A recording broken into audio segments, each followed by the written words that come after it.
नमस्कार मित्रों, मैं आपका मित्र दीपक तनेजा आप सभी का स्वागत करता हूं आपके सबसे लोकप्रिय चैनल योर कालचक्र। मित्रों, आज हम फिर पुनः कुमार साईं प्रीतम के साथ हैं। एक बहुत ही बढ़िया विषय साइंटिफिकली कैसे हमें स्टोन्स का उपयोग करना चाहिए और कब नहीं करना चाहिए, दोनों विषय पे हमें आज बहुत ही अच्छी बात बताने के लिए हमारे मध्य में बैठे हैं कुमार साईं प्रीतम। मैं आप सभी के सहयोग से उनका स्वागत करता हूँ। नमस्कार कुमार, कैसे हैं आप? आपका स्वागत है। नमस्ते सर। हमारी आज की जो टॉपिक है वो स्पेशली है important precautions while suggesting gemstones. 10 ऐसे सावधानी जिसको जेमस्टोन्स सजेस्ट करते वक्त बरतनी चाहिए, क्योंकि हम जनरली जब किसी को जेमस्टोन सजेस्ट करते हैं तो क्या सही है क्या गलत है, कौन सा जेमस्टोन काम करेगा कौन सा नहीं करेगा, इसी के ऊपर ही विचार करके हम सजेस्ट कर देते हैं, अंदर नहीं घुसते कि कुछ स्पेशल कंडीशंस भी होते हैं जो कि अगर योग कारक प्लैनेट का भी हम जेमस्टोन सजेस्ट कर रहे हो तब भी दिक्कत वाली सिचुएशन।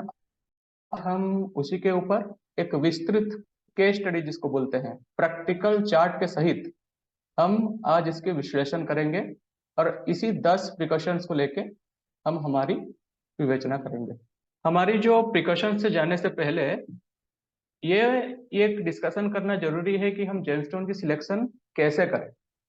विभिन्न पद्धतियों में विभिन्न तरह की मत दिए गए हैं, मगर प्रैक्टिकली जो हम देखते हैं वो ये है कि कुंडली में धर्म त्रिकोण यानी कि first fifth and ninth house, इनके जो स्वामी होते हैं वो परस्पर के मित्र होते हैं और लग्न को इन जनरल हार्म नहीं करते। ये फ्यूचर भी दिखाता है और पास्ट भी दिखाता है, यानी कि पास्ट प्रेजेंट फ्यूचर तीनों के लिए यही धर्म त्रिकोण ही उत्तरदायी है। इसीलिए इन्हीं के जेमस्टोन ही सजेस्ट करनी चाहिए। अगर किसी को हेल्थ की समस्या दे रही हो तो लगन को स्ट्रांग बनाने के लिए फर्स्ट हाउस के जेमस्टोन। अगर कोई किसी समस्या में फंसा हुआ हो, समस्या मतलब किसी भी तरह की शादी नहीं हो पा रही हो या फिर किसी की जॉब नहीं लग पा रही हो, कोर्ट कचहरी में फंसा हुआ हो, किसी भी समस्या के समाधान जो है, समाधान हमको पांचवें घर से अपने पूर्व पुण्य से मिलता है। तो उसी समाधान को लाने के लिए हम पांचवें घर के जो स्वामी हैं उनके जेमस्टोन यूज कर सकते हैं। नाइन्थ हाउस हमारे फॉर्च्यून का हाउस है, हमारे भाग्य का स्थान है। सपोज हम बहुत मेहनत कर रहे हैं मगर मेहनत के हिसाब से हमको फल नहीं मिल रहा, हमारे जो सराउंडिंग है हमसे ज्यादा ग्रो कर रहे हैं, तो भाग्य को अपने ओर लाने के लिए हम नाइन्थ हाउस के जो स्वामी हैं उनके जेमस्टोन इन जनरल सजेस्ट कर देते हैं। फिर त्रिषणाय भाव जो है, तीसरा छठा और 11वां भाव, इनके जो स्वामी होते हैं वो लग्न को इनडायरेक्टली हार्म करते हैं। ये भोग विलासता में या फिर कर्म क्षेत्र में बहुत व्यस्त कर देते हैं, जिसके वजह से आदमी हमेशा पैसे कमाने के चक्कर में अपने स्वास्थ्य का ख्याल रखना भूल जाता है।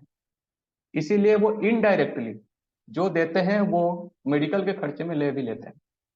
त्रिक भाव के जो स्वामी है 6 8 12 के, वो डायरेक्टली हार्म करेंगे, मतलब direct loss, direct obstacle, direct diseases. इसीलिए त्रिषणाय और त्रिक भाव के स्वामियों की जेमस्टोन हम इन जनरल रिफर नहीं करते हैं।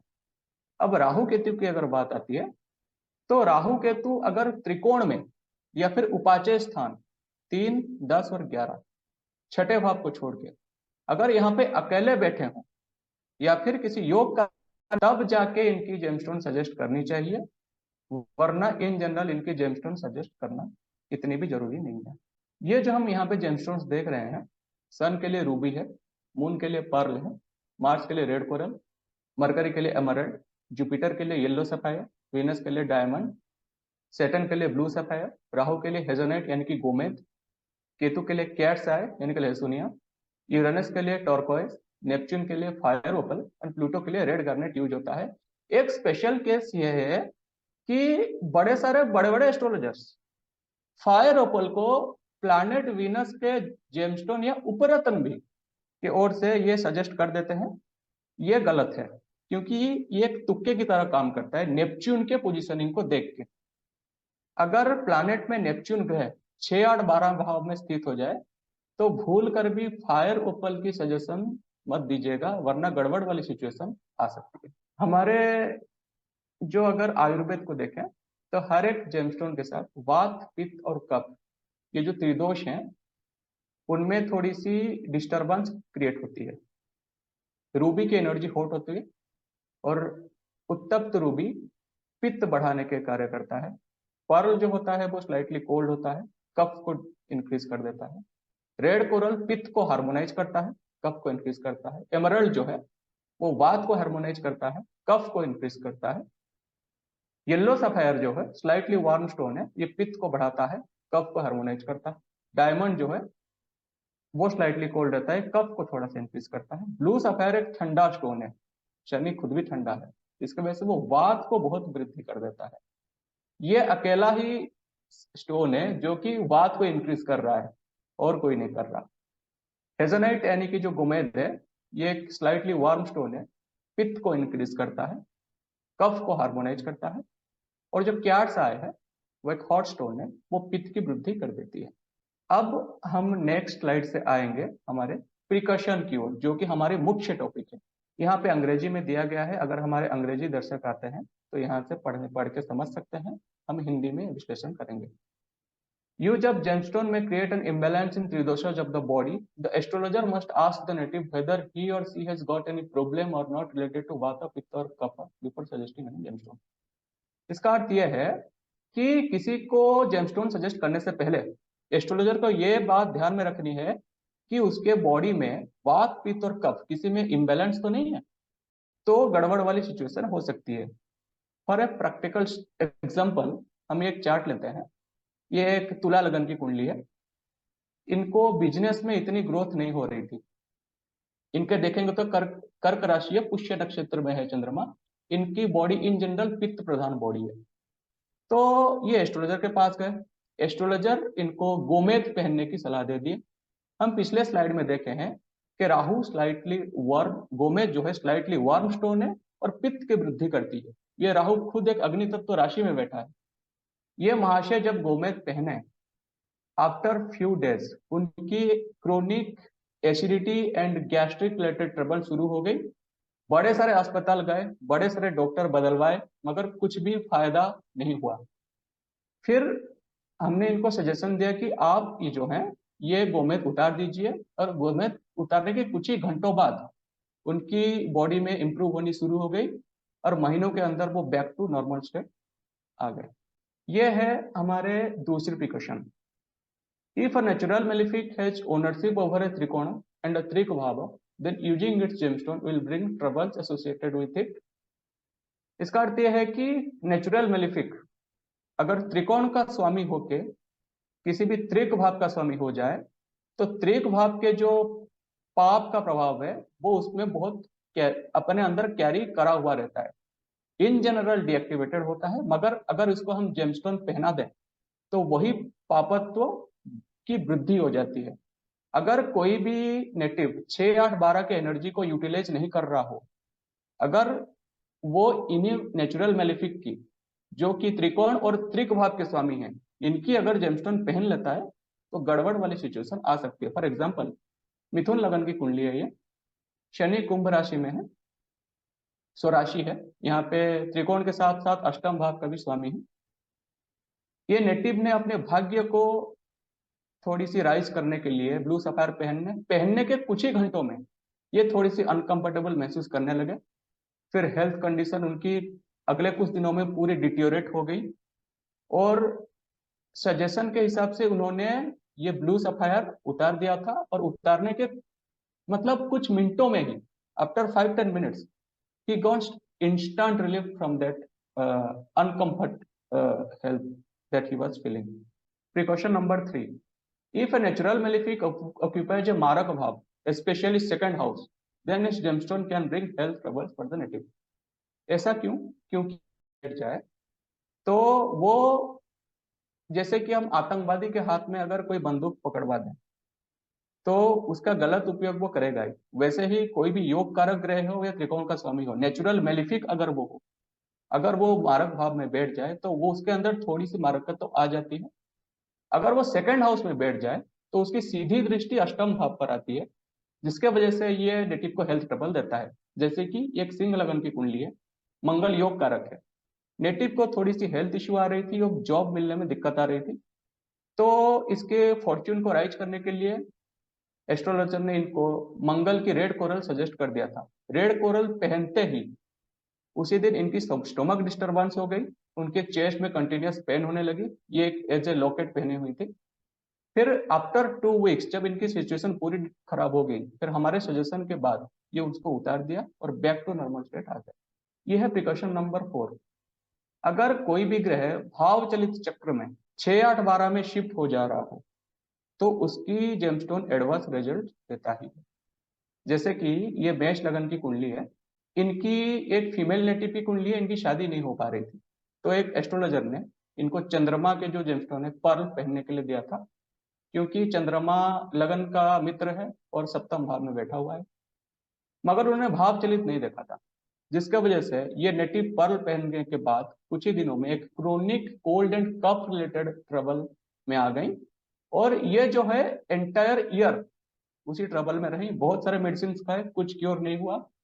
फिर हमको जब इन्होंने कुंडली दिखाई, हमने सजेस्ट किया कि आप पर्ल उतार दीजिए, और उतारने के कुछ ही वीक्स के बाद ये बैक टू नॉर्मल स्टेट आ गया। ये जो है ये एक स्पेशल केस है कि एक त्रिकोण का स्वामी अगर किसी भी त्रिक भाव के स्वामी के साथ, अकारक त्रिक भाव के स्वामी के साथ कंजंक्शन, म्यूचुअल एस्पेक्ट या साइन एक्सचेंज, किसी भी तरह का कोई रिलेशन संबंध बना रहा हो, तो इसकी जमस्टोन इतनी बेनिफिशियल कारगर साबित नहीं हो पाता।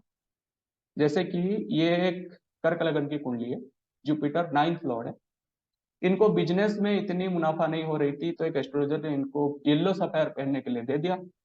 मगर यहाँ पे जो जुपिटर है वो 8th लॉर्ड सैटर्न, जो कि सबसे अकारक है कर्क लगन के लिए, उसके साथ मिलके बैठा हुआ है। इन्होंने बड़े सारे पैसे देके येलो सफेयर खरीद लिया है, पहन भी लिया है, आज तक 4-5 साल हो गए पहने हुए, मगर इनको कुछ भी मुनाफा नहीं हुआ है अपने बिजनेस में। ये एक इंपॉर्टेंट पॉइंट है, ध्यान रखिए। Gemstone cannot specify any malefic effects of A planet, these are just used for the strengthening of planets. If an akaraka planet, a deeply combusted planet, a debilitated planet, or a planet which is enemy to the lagna lord gains strength, then it causes harm to the native according to its कारकत्व। यहाँ पे बड़े सारे astrologer धोखा खा जाते हैं, बोलते हैं एक डीप कंबस्टेड प्लैनेट की बल बढ़ा दीजिए जेमस्टोन पहन के, एक डेबिलिटेटेड प्लैनेट की बल बढ़ा दीजिए जेमस्टोन पहन के। क्योंकि अगर एक प्लैनेट खराब है, उस अपनी शुद्धता खो चुका है, उसका जितना भी बल बढ़ाएंगे, अशुभ प्लैनेट शुभ नहीं हो जाता है, वो खराब करता ही है। इसीलिए कोई भी डीपली कंबस्टेड प्लैनेट, डीपली मतलब within 3-4 degree to sun, then debilitated planet और अकारक ग्रह फंक्शनल मेलिफिक की जेमस्टोन पहनना मना होता है। फॉर एग्जाम्पल एक कन्या लगन की कुंडली है, चंद्रमा लाभ भाव के स्वामी है, तृतीय भाव में डीप डेबिलिटेशन में मंगल जो है पूरी तरह से अकारक ग्रह है, अष्टम और तृतीय से होकर दशम भाव में बैठा हुआ है। तो इनको बड़ी फ्रिक्वेंटली मूड स्विंग्स और इमोशनल इंस्टेबिलिटी और ब्लीडिंग रिलेटेड इश्यूज भी आ रहे थे। एक महिला की कुंडली है ये। तो एक एस्ट्रोलॉजर ने इनको पर्ल पहनवा दिया और रेड कोरल पहनना दिया। पहनने के कुछ ही दिनों के बाद ही इनको frequent mood swings, cough and cold related chronic issues, anger issues, anxieties, chronic health issues सब कुछ शुरू हो गए। फिर ये इन्होंने 2.5 साल तक पहना है। अपनी बॉडी को पूरी तरह को वीक करने के बाद जब हमारे पास आए, हम बोले यहाँ पे क्यों पहने हो, निकाल दीजिए। निकालने के 1 महीने के अंदर ही इनकी बॉडी 80% रिकवर हो गई। ये इसको हमेशा बड़े सारे एस्ट्रोलॉजर्स नेग्लेक्ट कर देते हैं।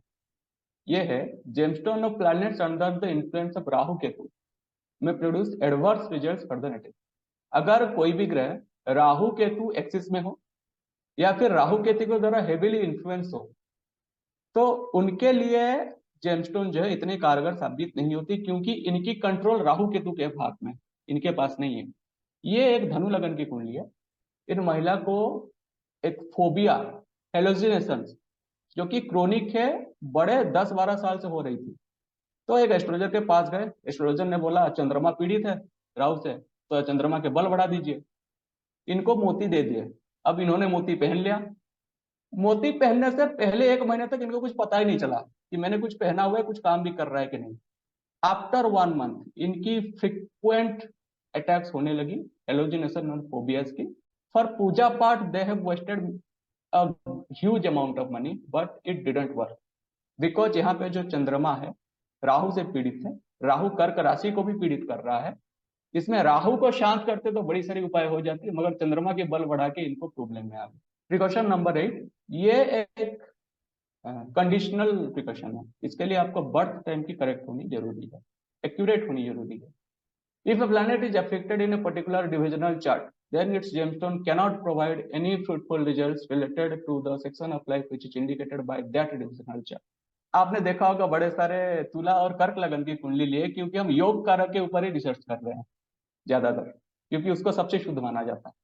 ये जो नेटिव है कर्क लगन की कुंडली है, इनको बड़े मेहनत करते हैं, मगर जॉब लाने में बिल्कुल भी ये सक्षम नहीं है, इनको कुछ जॉब मिलती भी नहीं है। बड़ी मेहनती है, अच्छे मतलब पढ़ाई भी अच्छी है। तो एक एस्ट्रोलॉजर ने इनको सजेस्ट करे थे कि भैया आप रेड कोरल पहन लीजिए, क्योंकि मंगल जो है 7वें दृष्टि से खुद के घर को ही देख रहा है, 8वें दृष्टि से लाभ भाव को देख रहा है, तो सबसे एक्सीलेंट पोजिशनिंग है। चतुर्थ दृष्टि से सप्तम भाव को देख रहा है। तो ये 1/3 ऑफ ये हमारे जो है मतलब त्रिकोण जो है कंफर्ट जो दिखाता है 3 7 11, इसको वो कवर अप कर दे रहा है। इन्होंने वो पहन लिया, पहने हुए 2 साल हो गए, जॉब मिलने की रही, कुछ नहीं हो रहा है। ऐसा क्यों? अगर हम इनकी दशमांश कुंडली देखें, ये जो मंगल है तृतीय भाव में जाके बैठ गया, केतु के साथ बैठ गया है, और ये जो तृतीय भाव है और केतु के साथ एफ्लिक्टेड है, ये मंगल इनको किसी भी तरह कोई भी fruitful result related to job नहीं दे सकता, क्योंकि दशमांश कुंडली हमारे प्रोफेशन के लिए है। इसीलिए अगर हम किसी को जेमस्टोन सजेस्ट कर रहे हैं related to any divisional chart, हम उसको डिविजनल चार्ट की प्लेसमेंट भी देखनी चाहिए। ये स्पेशली केपी स्टूडेंट्स के लिए है कि as per the opinion of K S Krishnamurti, if a planet signifies 8th or 12th house either in planet or nakshatra level in the KP cusp chart, then its gemstone should not be recommended. इसका अर्थ यह है कि कोई भी planet अगर खुद 8वें या 12वें घर में बैठा हो, या इसके नक्षत्र स्वामी 8वें 12वें घर में बैठा हो, तो इनके जेमस्टोन सजेस्ट नहीं करनी चाहिए। एग्जांपल है, ये केपी चार्ट दिया हुआ है, यहाँ पे ये जो महाशय इनकी शायद सूर्य की दशा चल रही थी, राहु और की अंतर्दशा आई, फिर जुपिटर की अंतर्दशा आई। एक फेमस एस्ट्रोलॉजर है, इन्होंने इनको राहु की स्टोन गोमेद और जुपिटर की येलो सफेद पहनवा दिया। एक्सीडेंट से प्रोटेक्शन चाहिए था, पहन तो लिए, पहनने के बाद इनकी एक्सीडेंट हुई, 2 स्टोन पहने हैं। एक्सीडेंट में इनकी पैर में चोट लगी, इनको एक हिडन हेल्थ इश्यू आई, और एक हिडन डर कि मेरे को कुछ हो गया है, मेरे हेल्थ इश्यू हो रहा है, मैं सही नहीं हो पाऊंगा। फिर इन्होंने मेरे पास कुंडली लेके आए, फिर हम देखे इसको, देखे कि राहु जो है जुपिटर के नक्षत्र में है, और जुपिटर 8वें घर में बैठा है, और जुपिटर खुद ही 8वें भाव का स्वामी होकर 8वें में बैठा है। तो according to the rule of K S Krishnamurti, ये जुपिटर और राहु के रत्न नहीं पहन सकते। हमने इनको रत्न निकलवा दिया और कुछ लोकल रेमेडी दे दिया, जिसके वजह से ये रत्न निकाल के कुछ ही दिनों के अंदर ही अपने अंदर जो डर थी कि मैं सही नहीं हो पाऊंगा, मेरी मेंटल स्ट्रेस आ रही है, इससे इनको अराउंड 60 to 70% रिलीफ मिल रही। यह है प्रिकॉशन नंबर 10। ये प्रिकॉशन नहीं बोल सकते, ये एक एडवाइस है और साइंटिफिकली प्रूवन है कि substitute gemstone cannot produce any desired results astrologically because the physical and chemical composition of this gemstones are different from that of the original gemstones. This work based in alternative healing therapies but not in astrological remedies. बड़े सारे astrologer जिनके पास मतलब खरीद नहीं सकते कोई भी ग्राहक, इनको सब्स्टिट्यूट जेमस्टोन प्रोड्यूस कर देते हैं, क्योंकि ये बोलते हैं कि कोई स्टोन अगर ब्लू कलर की है, उसके अंदर से रे जाके अंदर हमारे घुस रहा है, तो ब्लू कलर से हमको बड़े सारे लाभ मिल जा रहा है, मगर ऐसा नहीं है। हम एक प्रैक्टिकल चार्ट से भी देखेंगे। ये एक इंजीनियर है, ये जो इनकी मिडिल में एक फेज आई जहां पे इन्होंने अपने प्रोफेशन में स्टेगनेंट हो गए, इनकी ग्रोथ नहीं हुई, तो एक एस्ट्रोलॉजर के पास गए। एस्ट्रोलॉजर ने देखा इनको अमेथिस्ट पहनवा देते हैं, 1000 रुपए का अंदर ही आएगी, पहन लो। इन्होंने पहन लिया, 2-3 साल तक पहना अमेथिस्ट, कुछ काम नहीं आया, ऐसे ही स्टैग्नेंट पड़े रहे अपने जॉब में। फिर इन्होंने ब्लू सफायर में स्विच कर लिया। अब जब इन्होंने ब्लू सफायर पहना, विद इन अ मंथ इनके ऊपर रिस्पॉन्सिबिलिटी बहुत ज्यादा बढ़ गई, मल्टीपल प्रोजेक्ट्स आने शुरू हो गए, और इससे इनको बड़े सारे अर्थ उपार्जन तथा इनकी प्रोफेशनल सेक्टर में बड़े सारे ग्रोथ, मान सम्मान अर्जन हो गए। मगर एक प्रॉब्लम होगी कि ये जो शनि है राहु केतु एक्सिस में है, और इसके वजह से इनको अपने वर्क के क्षेत्र में फॉल्स ब्लेम्स और रेपुटेशन पर अटैक भी झेलनी पड़ी। हम अभी टॉपिक के आते हैं, ये है कि ये जो जेमस्टोन ने अमेथिस्ट काम क्यों नहीं किया, क्योंकि अमेथिस्ट एक क्वार्ट्ज फैमिली से बिलोंग करता है। ब्लू सफायर जो कोरंडम फैमिली से बिलोंग करता है। दोनों की फिजिकल और केमिकल कंपोजिशन से इन्होंने अमेथिस्ट इनके लिए कुछ भी काम नहीं किया, मगर ब्लू सफायर इनको with in a month result लाके दिखा दिया। हमारे प्रिकॉशंस तो खत्म हो गए। ये एक अल्टरनेटिव है कि अगर हम देख रहे हैं कि कोई प्लानिट पीड़ित है, सपोज लग्नेश पीड़ित हो, पंचमेश पीड़ित हो, इनको इनकी जरूरत है, मगर हम जेमस्टोन सजेस्ट नहीं कर पा रहे हैं क्योंकि ग्रह जो है इतना फल नहीं दे पाएगा अच्छा। तो उस केस में हम क्या करेंगे, हर प्लानिट के साथ एक जो है प्लांट यानी कि ट्री एसोसिएट होकर रहता है, उसके अगर रूट को थोड़ा सा लाके उसी के प्लानिट के जो कलर एसोसिएट हुआ है उसके कपड़े में रैप करके अगर गले में या फिर हाथ में धारण कर लें, तो ये one of the safest method and one of the easiest method to energise a planet and to boost its strength. क्योंकि देखिए बड़े सारे लोग हैं जो yellow sapphire, blue sapphire, emerald ये सब खरीद नहीं सकते। ये जब आएंगे हम इनको जेमस्टोन सजेस्ट कर लेंगे, कुछ नहीं कर पाएंगे ये, और अगर गलत वाला सजेस्ट कर दिया फिर हमको बदनाम कर लेंगे। इसके लिए root suggestion is one of the best suggestion.